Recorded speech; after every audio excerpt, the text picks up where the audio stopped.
Muy buenos días, habla Russell Turner, soy estudiante de la Palabra de Dios y estamos compartiendo un estudio en el libro de Apocalipsis. Hoy estamos en capítulo 3 de Apocalipsis en el mensaje a la iglesia de Filadelfia. Se encuentra este mensaje a Filadelfia en capítulo 3 de Apocalipsis, versículos 7 al 13.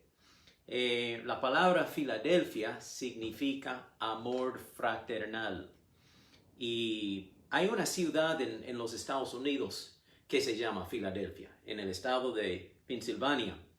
Esta ciudad de Filadelfia fue fundada en 1682 por un señor llamado Guillermo Penn. Él era un cuáquero de Inglaterra, un hombre muy religioso que había sufrido mucha persecución y hasta encarcelamiento en la Torre de Londres por su fe y convicciones religiosas. Pues cuando Guillermo Penn fue suelto de su encarcelamiento, él obtuvo permiso del rey Carlos II de Inglaterra para emigrar desde Inglaterra a las colonias nuevas en América y fundar una nueva colonia llamada Pensilvania, que permitiría la tolerancia religiosa. Penn hizo el viaje de Inglaterra a los Estados Unidos, o las colonias en aquel entonces, y fundó esta colonia en Pensilvania, estableciendo la ciudad de Filadelfia. Luego volvió a Europa para propagar la invitación a muchas religiones, muchas personas que podrían encontrar libertad religiosa en esta colonia nueva en las Américas. Y muchas denominaciones, muchas iglesias como bautistas, menonitas, luteranos, católicos y judíos viajaron desde Europa, de diferentes países, a las Américas para disfrutar y vivir en este estado de libertad religiosa. Filadelfia, amor fraternal. Ahora, esta iglesia en Apocalipsis, capítulo 3, junto con la iglesia en capítulo 2, Esmirna, en capítulo 2, versículo 8, son las únicas dos iglesias que no reciben ninguna regañada ni corrección del Señor, ninguna reprensión. Son iglesias que están entregadas a la voluntad de Dios y obedecen al Señor Jesucristo en todo lo que Él requiere. Las otras iglesias sí habían recibido reprensiones, un llamado al arrepentimiento, de corregir lo que está faltando en sus iglesias, pero Filadelfia y Esmirna no. Jesucristo se presenta a esta iglesia en Filadelfia con esta descripción, Apocalipsis 3, versículo 7. Escribe al ángel de la iglesia en Filadelfia, o sea, al pastor de la iglesia, y dice: esto dice el santo, el verdadero, el que tiene la llave de David, y el que abre y ninguno cierra, y cierra y ninguno abre. Jesús está hablando con su propia voz, diciendo: yo soy el santo. No hay ningunas tinieblas en Dios. Él es santo. Él es perfecto. También dice: yo soy el verdadero. Él siempre habla la verdad. No hay mentira en Dios. Él dice: yo tengo la llave de David. Esto habla del trono, que Jesús es el rey de reyes y señor de señores, y Él reinará sobre esta tierra desde Jerusalén, sobre el trono de su antepasado David, como Jesús viene de la tribu de Judá y el linaje de la familia de David. El que abre y ninguno cierra, y cierra y ninguno abre, significa que Él tiene toda autoridad. Él es soberano. Él es el todopoderoso. Dice un relato en Isaías capítulo 22, que es una figura de Jesucristo. Habla de un señor en Israel, en Jerusalén, que se llamaba Eliakim. Y oiga lo que dice Isaías 22. A Eliakim le daré la llave de la casa de David, la posición más elevada dentro de la corte real. pues esto es una figura de Jesucristo porque Él va a tener la posición más alta en el reino de Dios, obviamente. Cuando Él abra puertas, nadie podrá cerrarlas. Cuando Él cierra puertas, nadie podrá abrirlas. Le traerá honor al nombre de su familia porque yo lo pondré firmemente en su lugar como un clavo en la pared. Jesucristo tiene un reino firme, permanente. Y Isaías, el profeta, hizo una profecía figurativa usando este hombre Eliakim como representando al Señor Jesucristo que vendría siglos después. Pues vamos a ver en este estudio los 3 puntos básicos: el relato histórico de esta ciudad de Filadelfia, luego el cuadro profético que representa para el futuro y al final la aplicación práctica para nuestras vidas. Hagamos una oración al Señor antes de seguir en este estudio. Padre Celestial, te damos gracias por esta porción de la palabra de Dios en Apocalipsis 3. Pedimos tu ayuda, tu bendición sobre el estudio de tu palabra, que cada oyente puede recibir esta enseñanza y que yo puedo explicar y expresarlo adecuadamente. Gracias por la bendición que tú me has dado a mí en el estudio de esta porción en Apocalipsis 3. Bendícenos, te pido, en el nombre de Jesús. Amén. Bueno, vamos primero al relato histórico. De nuevo estamos en Apocalipsis 3, versículos 7 al 13, el mensaje a la iglesia en Filadelfia. Jesús dice a la iglesia de Filadelfia que le ha dado una puerta abierta. Leamos aquí en versículo 8. Yo conozco tus obras. He aquí he puesto delante de ti una puerta abierta, la cual nadie puede cerrar, porque aunque tienes poca fuerza, has guardado mi palabra y no has negado mi nombre. Una puerta abierta que representa una puerta de oportunidad. La puerta de llevar el evangelio a todo el mundo. Filadelfia representa la iglesia misionera, la iglesia evangelista, la iglesia que lleva el evangelio a toda persona en el mundo. Dice en Hechos 14, versículo 27, hablando de Pablo y Bernabé, un equipo misionero que habían llevado el evangelio a Galacia. Una vez que Pablo y Bernabé llegaron a Antioquía, o sea, a la iglesia que los había enviado, ellos reunieron a la iglesia y le informaron todo lo que Dios había hecho por medio de ellos. En su viaje misionero, Dios los había utilizado a Pablo y Bernabé para predicar el evangelio a muchas aldeas y comunidades que no tenían el evangelio, más bien vivían en una religión pagana, adorando a los dioses romanos y griegos falsos. Pero ahí llegaron Pablo y Bernabé y ellos predicaron el evangelio del Señor Jesucristo. Entonces Pablo y Bernabé informaron a la iglesia en Antioquía todo lo que Dios había hecho por medio de ellos, y como Dios también había abierto la puerta de la fe a los gentiles. De nuevo, habla de esta puerta abierta a la fe en Jesucristo en las vidas de esta gente de los gentiles. Dice 1 Corintios 16, 9, Pablo hablando de nuevo, porque se me ha abierto una puerta grande y eficaz y hay muchos adversarios. Aún con la puerta abierta hay obstáculos, hay adversarios, porque el diablo no va a tomar esto sentado.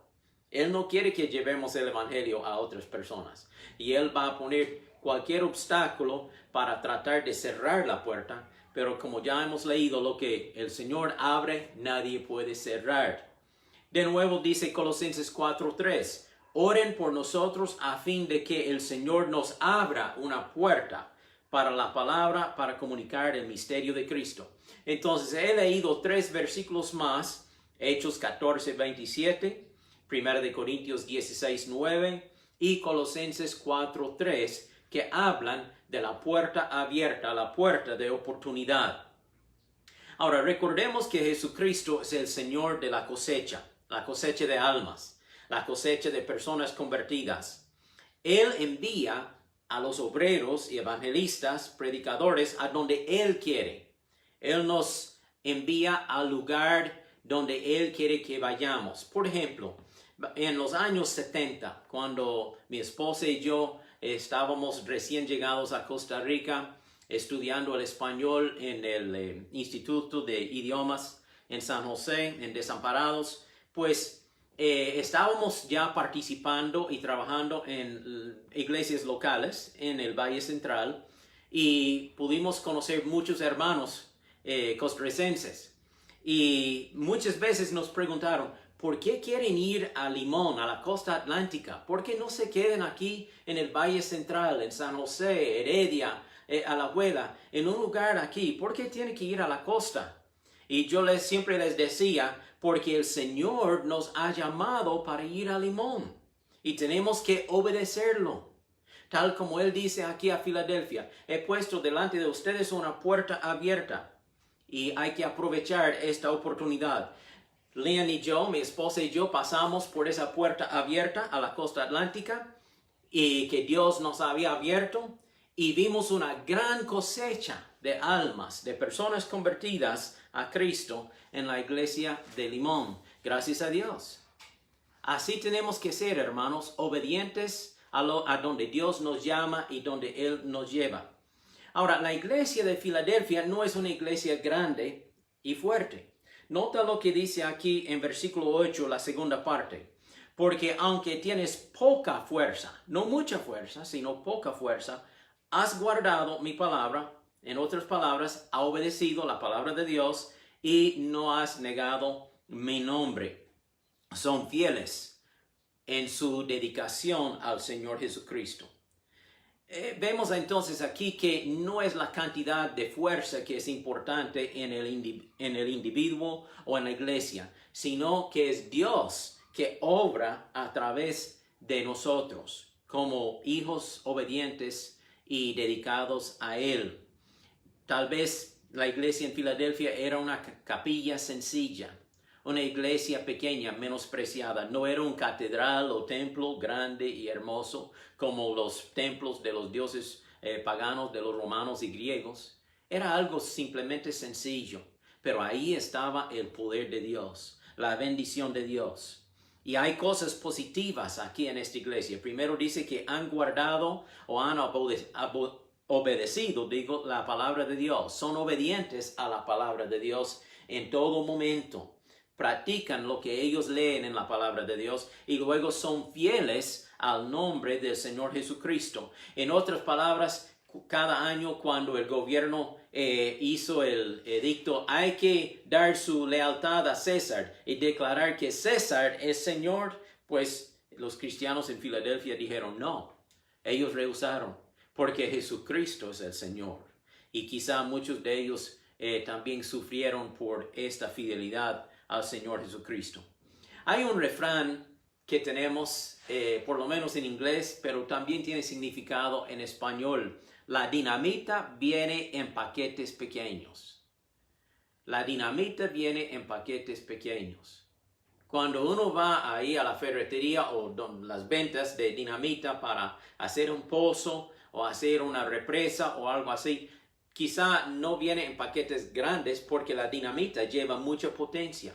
Paquetes pequeños. Y así es en la vida del cristiano. Usted y yo somos cristianos y quizá en los ojos del mundo, en la perspectiva de los gobiernos del mundo, somos algo muy pequeño. Pero servimos a un Dios muy grande. Y dice Pablo en Filipenses 4:13, todo lo podemos en Cristo que nos fortalece. La palabra de Dios es dinamita. Oiga lo que dice Romanos 1:16. No me avergüenzo del evangelio porque es poder de Dios para salvación a todo aquel que cree. Es poder de Dios.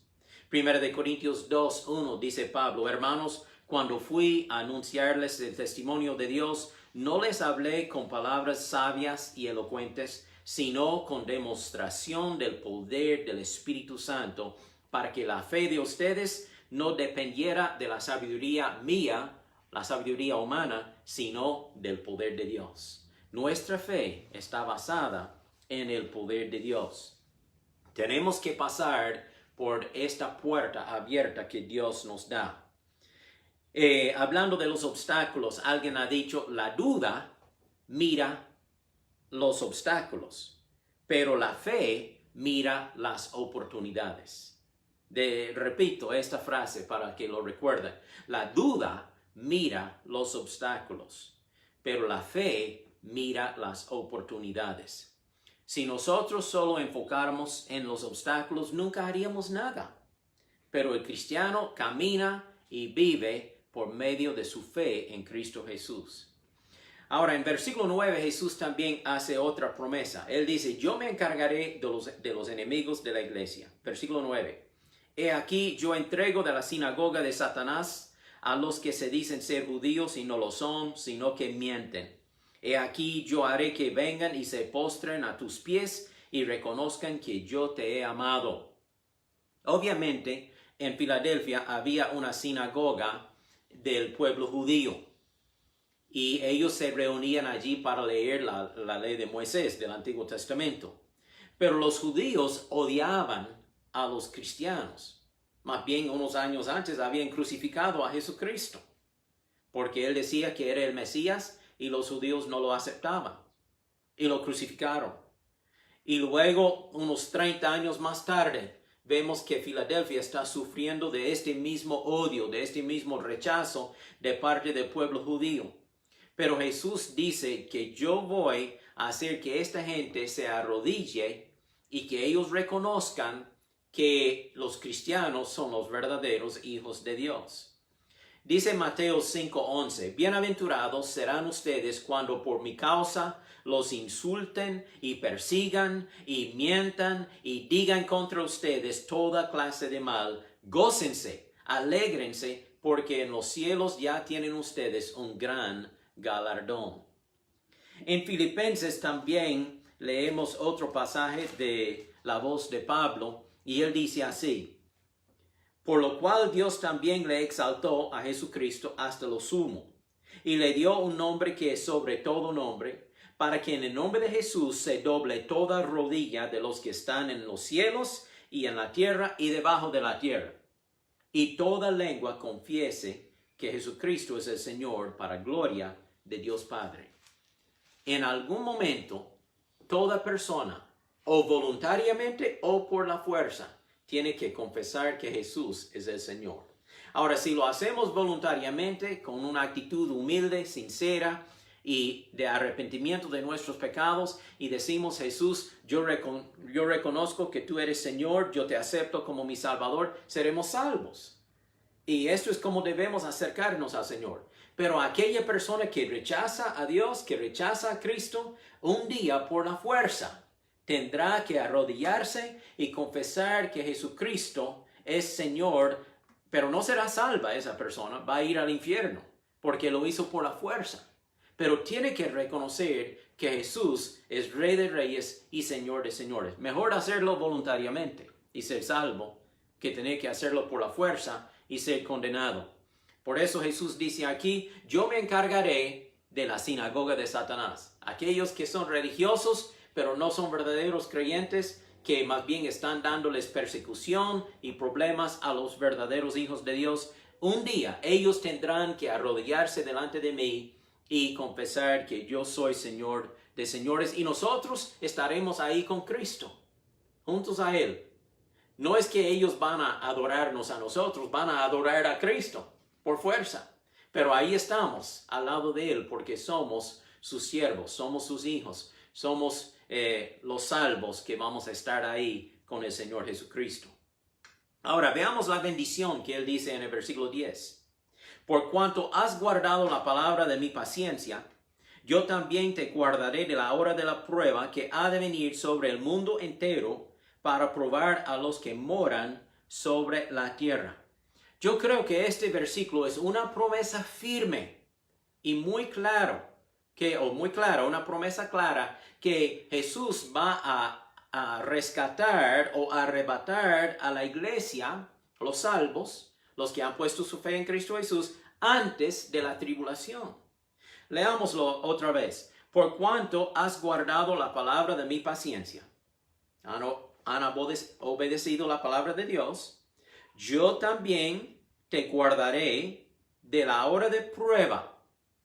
Es un tiempo específico y en otros pasajes sabemos que son 7 años de tribulación. De esta hora de prueba que vendrá sobre el mundo entero. No solo una porción del mundo, no solo en Roma o en Filadelfia o en Sardis o en Esmirna, no, es una prueba que viene sobre el mundo entero. Esto todavía es futuro. Está hablando de la tribulación. Y dice Jesús, yo voy a guardarles de esta hora de prueba que vendrá sobre el mundo entero para probar a los moradores de la tierra. Gracias a Dios que Jesús nos promete que antes de que empiece la tribulación, Él vendrá en lo que nosotros llamamos el rapto o el arrebatamiento. Esa es la esperanza del creyente.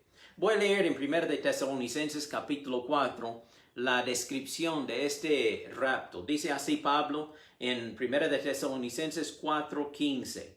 Nosotros los que vivimos, los que habremos quedado hasta que el Señor venga, no nos adelantaremos a los que murieron, o sea, los creyentes ya muertos, no vamos a salir antes de ellos, sino que el Señor mismo descenderá del cielo con voz de mando, con voz de arcángel y con trompeta de Dios, y los muertos en Cristo resucitarán primero. En esta misma semana he perdido, o digo, nosotros decimos perdido, pero en realidad han pasado de aquí al cielo 2 muy amigos míos por causa del cáncer. 2 hombres que fueron siervos fieles del Señor y ellos murieron en esta semana misma de esta enfermedad del cáncer. Pero sus almas fueron al cielo. En el momento que dejaron de respirar y cuando llegó la muerte, ellos fueron a la presencia del Señor, por lo menos su alma, su espíritu. Su cuerpo volvió aquí a la tierra para ser enterrado, pero en el día del rapto, dice la palabra que estos hombres más toda persona creyente que ya ha muerto será resucitada y después nosotros que vivimos, seguimos leyendo, luego nosotros los que aún vivamos y hayamos quedado, seremos arrebatados juntamente con ellos en las nubes para recibir el Señor en el aire y así estaremos con el Señor siempre. Por lo tanto, anímense unos a los otros con estas palabras. En estos días de coronavirus y de pestilencias y problemas y falta de trabajo y tantas cosas que está pasando en el mundo hoy, nosotros hemos dicho, mi esposa y yo, en nuestros devocionales, Señor, venga pronto, venga pronto. Y Cristo vendrá.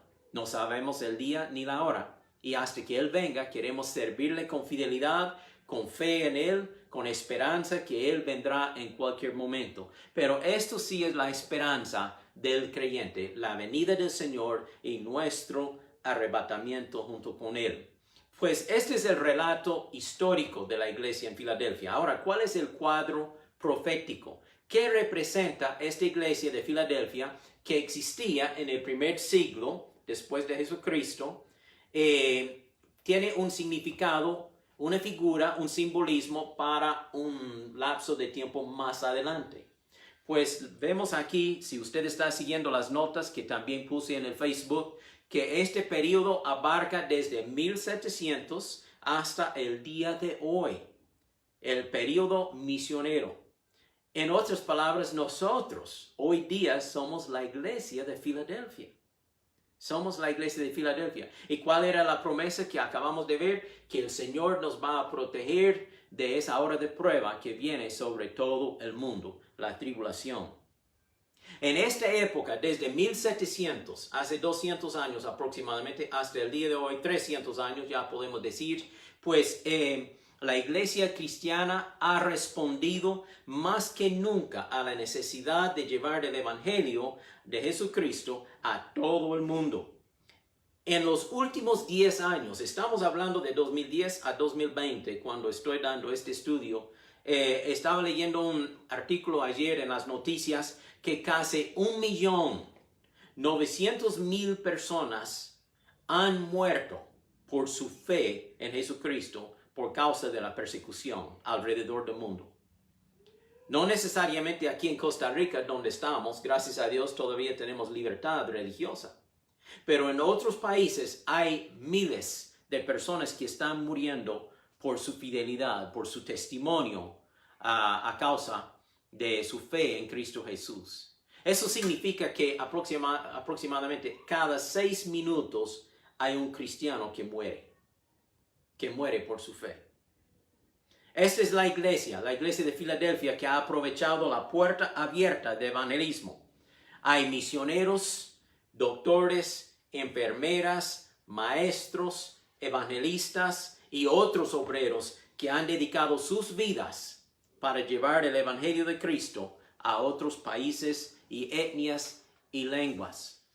Un día en el cielo, cuando Cristo viene y nos lleva a su presencia, vamos a estar alrededor del trono de Dios y vamos a escuchar las voces de una multitud de personas convertidas por su fe en Cristo Jesús, mientras dan alabanza a Jesucristo. Y oiga lo que van a decir. Si usted tiene su Biblia, puede pasar a una página más adelante, capítulo 5, versículos 9 y 10 de Apocalipsis. Y leo así: digno eres de recibir el rollo escrito y de romper sus sellos. Ellos están hablando a Jesucristo. Digno eres de recibir el rollo, el título de propiedad de la tierra, y de romper los sellos, de abrirlo, porque fuiste sacrificado. ¿Cuándo? En la cruz del Calvario.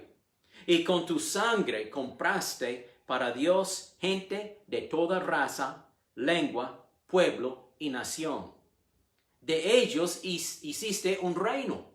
De todas estas razas de personas, incluyendo a usted y a mí, hiciste un reino. Los hiciste sacerdotes al servicio de nuestro Dios y reinarán sobre la tierra.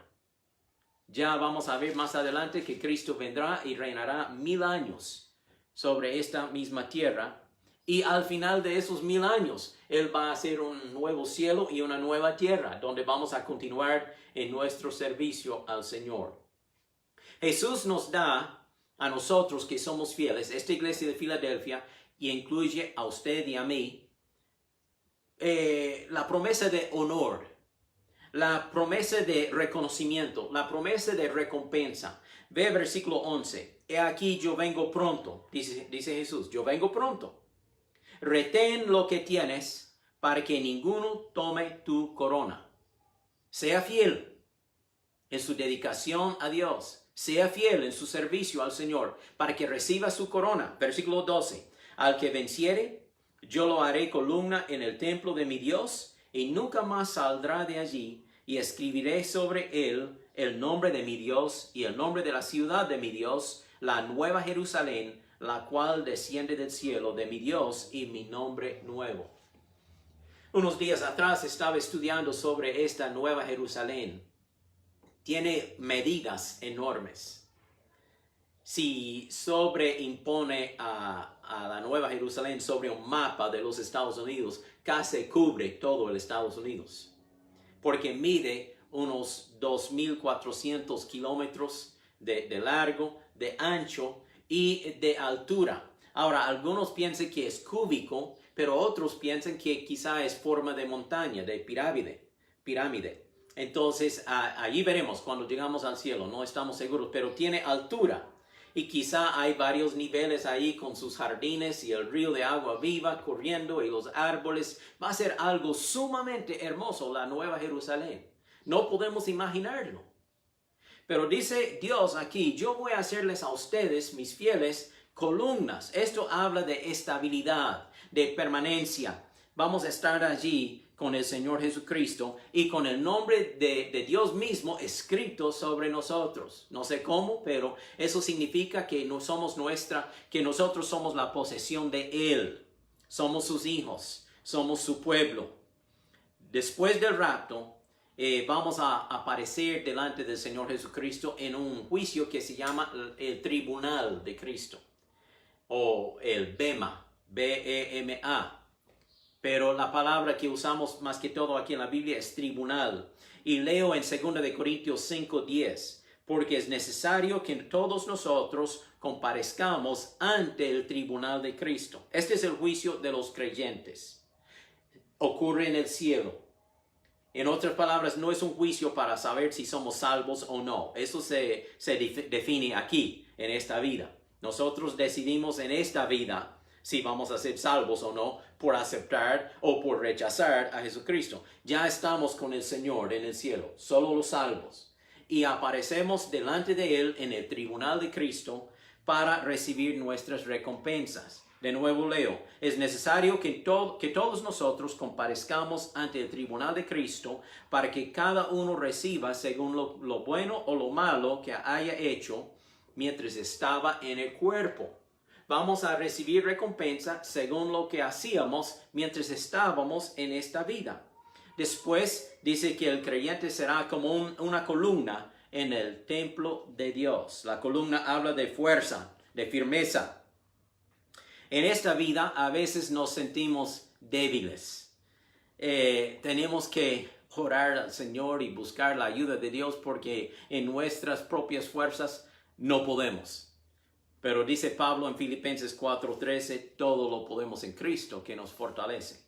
Un día tendremos un cuerpo nuevo. Seremos como columnas fuertes, permanentes en el templo de Dios, junto con Él.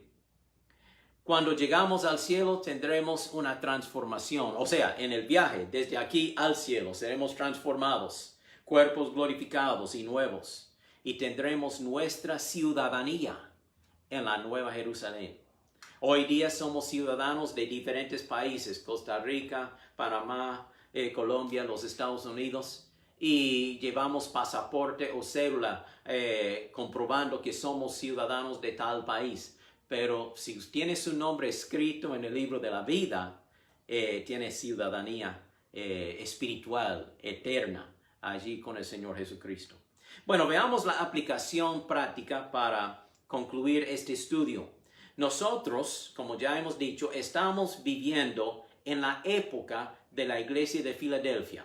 No históricamente, porque Filadelfia existió hace 2000 años, allí en Asia Menor. Pero proféticamente estamos en la época de Filadelfia, el período misionero, justo antes de la venida del Señor Jesucristo. Él vendrá pronto. Y Jesús nos dice, he puesto delante de ustedes una puerta abierta para evangelizar al mundo con el evangelio, el mensaje de salvación. Esta es nuestra tarea. Luego Jesús nos exhorta, retengan lo que tienen, su fe, su doctrina basada en la palabra de Dios, su servicio para el Señor, para que reciban una recompensa completa, una corona brillante. Dice Santiago 1:12, hablando de la corona, bienaventurado el hombre que persevera bajo la prueba, porque cuando haya sido probado, recibirá la corona de vida que Dios ha prometido a los que lo aman. Segunda de Timoteo 4:7 habla de otra corona. He peleado la buena batalla, he acabado la carrera, he guardado la fe, por lo cual me está reservada la corona de justicia, la cual me dará el Señor, el juez justo, en aquel día, o sea, en el tribunal de Cristo. Y no solo a mí, sino también a todos los que aman su venida, la venida del Señor. Habla la Biblia de 5 coronas, por cierto, solo menciono 2 aquí. Guarde su vida en una forma dedicada al Señor. Obedezca lo que la palabra nos enseñe. Reciba su corona, su recompensa, un día cuando estamos en la presencia del Señor. ¿Qué puedo llevar en mi corazón de este estudio en el día de hoy? ¿Cómo puedo aplicarlo a mi vida? Bueno, primero a la persona que todavía no tiene a Cristo. Tal vez me está escuchando una persona inconversa, una persona que dice, todavía no he recibido a Cristo, no he nacido de nuevo, no soy cristiano, pero soy interesante y yo quiero escuchar, yo quiero entender. Pues Jesús le está ofreciendo la puerta abierta de salvación. Ahí está la puerta, figurativamente. A este lado donde usted está es la muerte eterna, la muerte del pecado. La paga del pecado es muerte. Pero si usted aprovecha la oportunidad y pasa por la puerta de salvación, si usted acepta a Cristo como su Salvador y pasa por esta puerta, al otro lado está la vida eterna. la bendición de Dios, la paz de Dios. Ahora, nadie puede forzarle a pasar. Es una decisión propia. Es una decisión que usted mismo tiene que tomar. Yo tuve que tomarla. Mi esposa tuvo que tomarla, mis hijos y cada uno de mis hermanos y hermanas en Cristo tuvieron que pasar por ese momento cuando sintieron en su corazón, ahora es el tiempo que yo pase por la puerta de salvación. Quiero recibir a Cristo. Y al recibir a Cristo, al confesar sus pecados a Cristo, al obtener el perdón de Cristo por medio de su sangre y la salvación que Él ofrece, entonces pasaron por la puerta y recibieron salvación y vida eterna. Gracias a Dios. Pero hay una aplicación más para el cristiano. Esta puerta abierta para el cristiano es la oportunidad de llevar el evangelio a otras personas. Cada día Dios nos da oportunidades. Hermanos y hermanas en Cristo Jesús, nosotros somos los mensajeros.